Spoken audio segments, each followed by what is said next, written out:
मैं जानता हूं कि ভারতের প্রধানমন্ত্রী নরেন্দ্র মোদী বৃহস্পতিবার গভীর রাতে জাতির উদ্দেশ্যে একটি ভিডিও বার্তা দিয়েছেন। ভিডিও বার্তায় মোদী বলেছেন, প্রশ্নপত্র ফাঁস রোধে কঠোর আইন আনা হচ্ছে। এ আইনের একটি খসড়া তিনি ইতিমধ্যে হাতে পেয়েছেন। শুক্রবার মন্ত্রিসভার বৈঠকে খসড়াটি নিয়ে আলোচনা হবে। सरकार ने अभी पूरी शक्ति का उपयोग करके ভারতের নিট প্রশ্নপত্র ফাঁসে জড়িত ব্যক্তিদের দ্রুত বিচার আদালতে করার আশ্বাস দেওয়ার কয়েক ঘন্টার মাথায় জাতির উদ্দেশ্যে মোদী এই ভিডিও বার্তা দেন। তবে বিচার দ্রুত করার বিষয়ে মোদীর এই আশ্বাস আমলে না নিয়ে আন্দোলনরত ককরোচ জনতা পার্টি জানিয়ে দেয়, শিক্ষামন্ত্রী ধর্মেন্দ্র প্রধানকে পদত্যাগ করতেই হবে।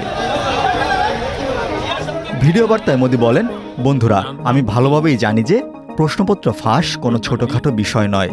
এতে লাখ লাখ শিক্ষার্থী ও তাদের অভিভাবকেরা চরম মানসিক কষ্টে পড়েন। এ কারণে এসব ঘটনার পর গত 2.5 মাসে নানা পদক্ষেপ নেওয়া হয়েছে। জড়িত ব্যক্তিদের গ্রেপ্তার করা হয়েছে। তারা বর্তমানে কারাগারে।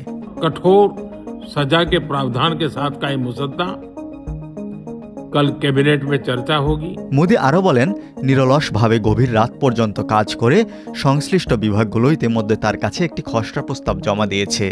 এ খসড়ায় দ্রুত বিচার আদালত গঠনসহ কঠোর শাস্তির বিধান রাখা হয়েছে। শুক্রবার মন্ত্রিসভার বৈঠকে খসড়া নিয়ে আলোচনা হবে।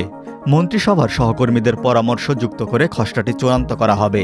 যত দ্রুত সম্ভব বিলটি পার্লামেন্টে পাশ করার চেষ্টা করা হবে।